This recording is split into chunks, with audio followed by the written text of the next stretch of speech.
Chosen one, do not scroll past this moment. What you have been carrying in silence is not ordinary pain. It is hidden evidence that God has been shaping something no one around you could recognize. There are moments in life when heaven does not shout, it whispers. It does not tear the sky open with thunder. It begins by touching the deepest part of you, the place you stopped explaining because no one knew how to listen. And this is one of those moments. You are not here by accident. You did not find these words because you were bored, distracted, or simply passing through another video. Something inside you has been searching for language, searching for confirmation, searching for a sign that the strange pressure you have been under has a purpose. For a long time, you have carried a weight that did not fit the names people gave it. They called it sadness, stress, overthinking, sensitivity, loneliness. But none of those words touched the center of it. What you have been carrying is not just pain. It is the burden of being formed in a season where almost no one could see what God was doing. You were being stretched in private. You were being corrected in silence. You were being prepared in rooms where there was no applause, no witness, no clear explanation. And still, you did not completely harden. That is why this message is finding you now. You may have bent under pressure, but you did not lose your tenderness. You may have questioned God, questioned yourself, questioned the timing of your life, but somewhere beneath the exhaustion, you kept breathing, you kept showing up. You kept holding on when a weaker version of you would have walked away from faith entirely. This is not motivation, this is recognition. The season you thought was delay was not delay, it was divine precision. The silence you thought meant abandonment was not abandonment. It was God protecting the exact shape of what He is about to release through you. There is a kind of darkness that does not leave all at once. It does not disappear with one prayer, one breakthrough, one perfect morning where everything suddenly makes sense. Sometimes, darkness thins slowly. It loses its grip in quiet layers. You wake up one day and realize the pain is still there, but it no longer owns your whole breath. You sit in a familiar room and feel something inside you becoming unfamiliar to the life you used to tolerate. That is what has been happening to you. The dark has been thinning, not because your circumstances changed quickly, but because God has been changing the structure of your inner world. The things that once entertained you now drain you. The conversations you once accepted now feel too small for your spirit. The environments you once forced yourself to fit into now feel like old clothing stretched over a new body. You have wondered if you were becoming difficult, distant, too sensitive, too hard to understand. But you are not becoming difficult. You are becoming incompatible with the version of life that could no longer carry who you are becoming. This is why your emotions have been arriving without warning. One moment you are doing something ordinary, washing a cup, sitting in traffic, lying awake before sunrise, and suddenly a wave rises inside you. Sometimes it is grief, sometimes it is peace. Sometimes it is a strange knowing that something is ending, even before anything outside of you has changed. You are not unstable. Your spirit is surfacing what your mind buried to survive. And there is another sign. You have started sensing things before they happen. A person crosses your mind, and soon after they appear.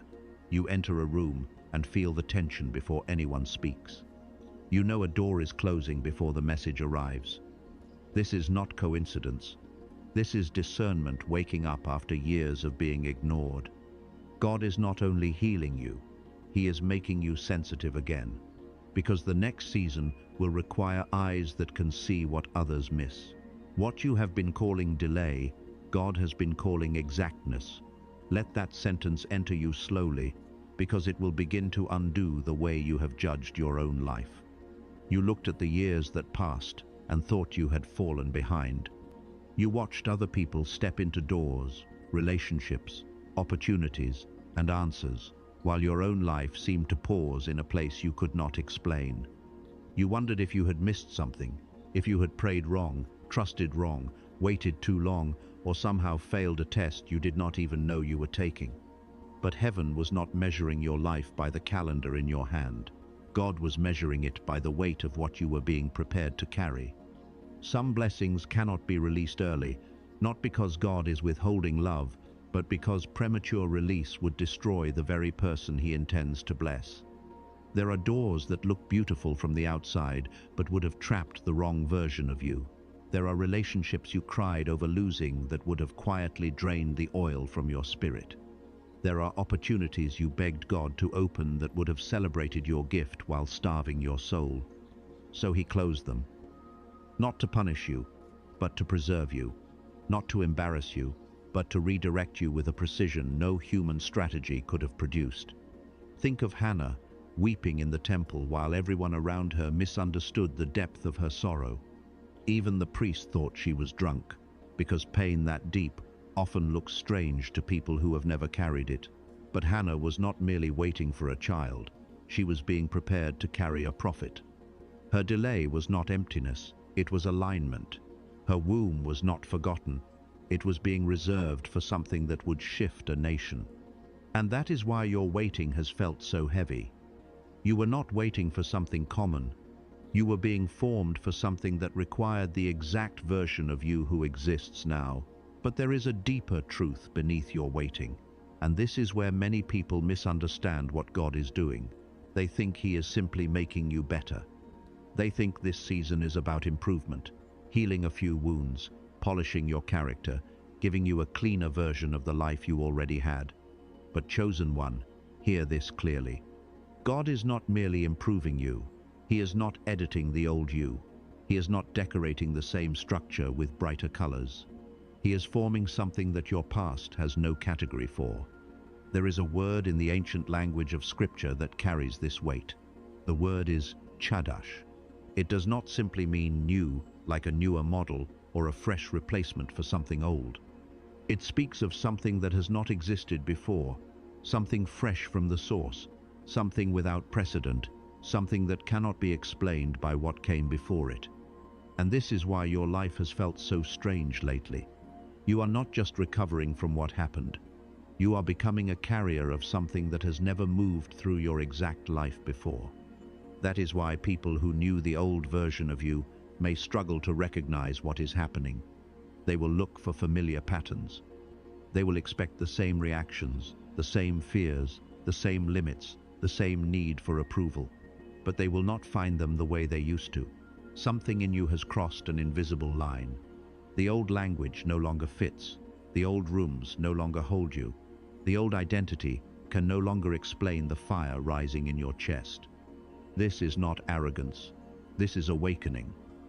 This is the moment when God begins to show you that the suffering did not only make you stronger, it made you available. Available for a sound, a calling, a responsibility, a level of obedience that could not have been placed on the version of you who needed everyone to understand. Now you are being prepared to carry what has no template. And when God forms something unprecedented, He does not always choose the life people would expect. He does not always choose the loudest, the most polished, the most celebrated, or the one standing under the brightest light. Many times, He chooses the one hidden in an ordinary place, carrying an extraordinary yes. That is why the story of Mary matters here. She was not standing on a stage when the angel came. She was not surrounded by proof that the world already believed in her. She was young, unknown, unqualified by human standards, yet heaven saw a configuration in her life that earth had not recognized. And when the word came to her, she did not have every answer. She did not understand every step. She did not have a full strategy, a perfect explanation, or a safe way to make everyone approve of what God was asking. Her qualification was not control. Her qualification was consent. She said, "Let it be unto me according to your word." That sentence became a doorway. Her agreement made room for something the world had never seen. Chosen one, this is where your life is standing now. God is not asking you to understand everything before you obey. He is not asking you to explain the mystery to people who are still committed to misunderstanding you. He is not asking you to reduce the size of the calling so it can fit inside the comfort of those who only knew your past. He is asking for your agreement. There is a yes inside you that fear has tried to silence. There is a yes buried beneath disappointment, beneath exhaustion, beneath the memories of times you stepped out before and were not supported. But this time is different, not because there will be no resistance, but because you are no longer the same person who once needed permission from the wrong rooms. Your yes is the key. Your surrender is the opening. Your obedience is the place where the impossible begins to take form. For a long time, you have been asking the wrong question. You kept asking, why me? Why did I have to go through this? Why was my path so different? Why did my life seem delayed while others moved forward with ease? Why did I have to carry emotions I could not explain, battles I could not show, prayers that seemed to disappear into silence? But the deeper question was never why me. The deeper question is why now? Why is this message finding you in this season? Why are certain people leaving your life now? Why are old desires losing their power now? Why are you suddenly unable to pretend, unable to shrink, unable to sit comfortably in places that once felt normal? It is because the configuration of your life has reached alignment. You are not being chosen because you finally became perfect. You are not being called because you fixed every weakness, erased every scar, or became impressive enough for heaven to notice. God was never waiting for perfection. He was waiting for alignment. The wilderness preserved your tenderness. The silence trained your discernment. The waiting forged your exactness. The betrayals taught you what not to hand your spirit to. The loneliness taught you how to hear God without needing a crowd to confirm Him. And now, the pieces that once looked random are beginning to form a pattern. The pain, the pauses, the closed doors, the strange timing, the deep sensitivity, the refusal to harden, all of it has assembled into a shape no other life could produce. There is only one barrier left, and it is quieter than fear. It is the hidden belief that says, "This may be true, but probably not for me." That voice has disguised itself as humility. It has called itself realism. But it is not humility to reject what God has named over you. It is not wisdom to shrink from the hour you were formed to enter. You are allowed to be the one He chose. You are allowed to stop apologizing for the size of what is waking up inside you. There is a practice that every chosen life must learn before the assignment becomes visible. It is not the practice of explaining yourself to people who were never assigned to understand you. It is not the practice of proving your calling to rooms that only recognize success after it becomes obvious. It is the practice of witnessing what God is forming in you while it is still hidden. Most people miss this step. They wait for someone else to confirm what heaven has already whispered. They wait for applause before they move, for agreement before they obey, for evidence before they believe. And because the confirmation does not come in the form they expected, they begin to doubt the very thing God placed inside them. But chosen one, what is forming in you must first be named in private before it can stand in public. So, for the next 21 days, before the noise of the world touches your mind, before you check your phone, before you answer anyone, before the day begins telling you who you are, write one sentence. Exactly 7 words. No more, no less. Let that sentence describe what God is forming through your life. Not what you are afraid of, not what you wish others would see, not a performance, not a slogan, a witness. 7 words are small enough to keep you honest and large enough to carry truth. When you finish writing it, speak it aloud one time only, into silence. Not to social media, not to a friend, not to someone whose reaction could pull you back into performance. Speak it into the room, in the presence of God, where ego gains nothing and truth does not need decoration. Do this for 21 mornings. Some days the sentence will change. Some days the same sentence will return because it has not finished working inside you. At the end, read them in order. You will see a pattern. You will see the shape of the assignment. What was once buried will begin to sound like direction. There is something powerful that happens when you begin to witness your assignment before anyone else can see it. Heaven often moves first in hidden places. A seed does not ask the crowd to confirm it before it breaks underground. A foundation does not need applause while it is being laid beneath the surface. In the same way, the thing God is forming in you may look invisible to everyone else, but that does not make it unreal. I want you to understand this clearly. The private sentence you write is not just a sentence, it is a form of agreement. It is your spirit refusing to abandon what God whispered simply because the world has not applauded yet. It is you standing beside the unseen thing and saying, I know you are real, even before others know your name. There are people who spend years waiting for recognition from the wrong place. They wait for a family member to understand. They wait for a friend to validate them. They wait for someone who ignored their pain to suddenly notice their growth. But chosen one, if you wait for the wrong witness, you may bury a holy assignment under human disappointment. Some people cannot confirm what is forming in you because they only know the version of you that survived, not the version of you that is being sent. There was a woman who carried a quiet calling for years. She worked, paid bills, smiled when needed, and kept moving through life while something inside her kept pressing against the walls of routine. One night, she wrote a single line in a notebook about what she believed God was forming through her. She did not share it. She did not post it. She simply wrote it and closed the book. Years later, an unexpected door opened. A conversation came, then an invitation, then a responsibility that matched almost exactly what she had written in secret. What she thought was hidden had been heard. What she thought was delayed had been assembling. Do not despise the private witness. What you name with God in silence may become the doorway He opens in public. Now hear all of this together, because the truth becomes heavier when the pieces finally stand in one place. The first revelation was this: your delay was not wasted time, it was exactness. The second revelation was this: what God is forming in you is not merely improved, it is unprecedented. The third revelation was this: your life has been configured through pain, tenderness, silence, loss, obedience, and hidden faithfulness into a shape no one else could carry. And when those three truths meet, they form one clear word over your life.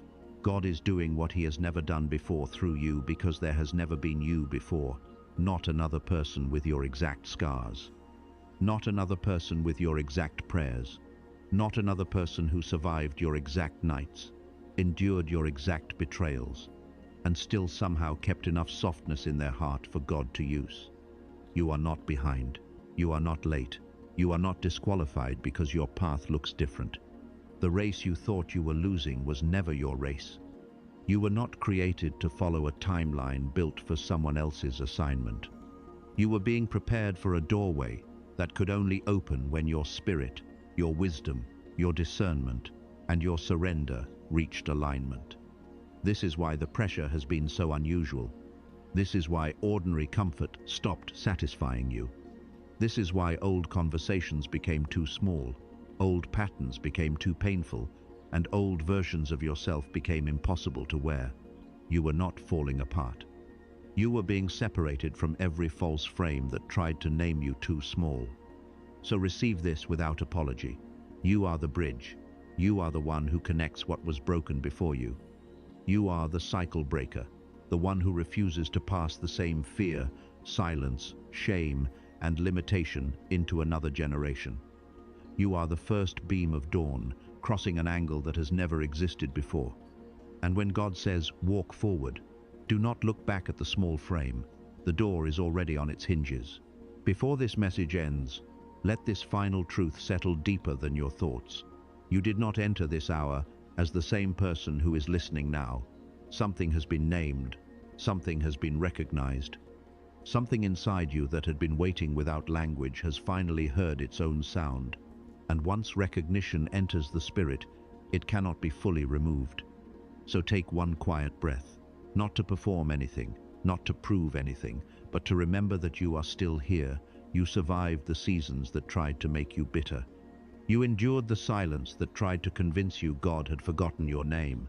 You walked through rooms where no one saw the cost of your obedience, and still, Your heart did not completely close. That tenderness is not weakness, it is evidence. Now release the small frame your past placed around you. Release the voice that told you your life could only be this big, your dream could only go this far, your calling could only rise to the level other people were comfortable with. That frame was built in a room you have already outgrown. You do not have to carry its measurements into the doorway God has prepared for you.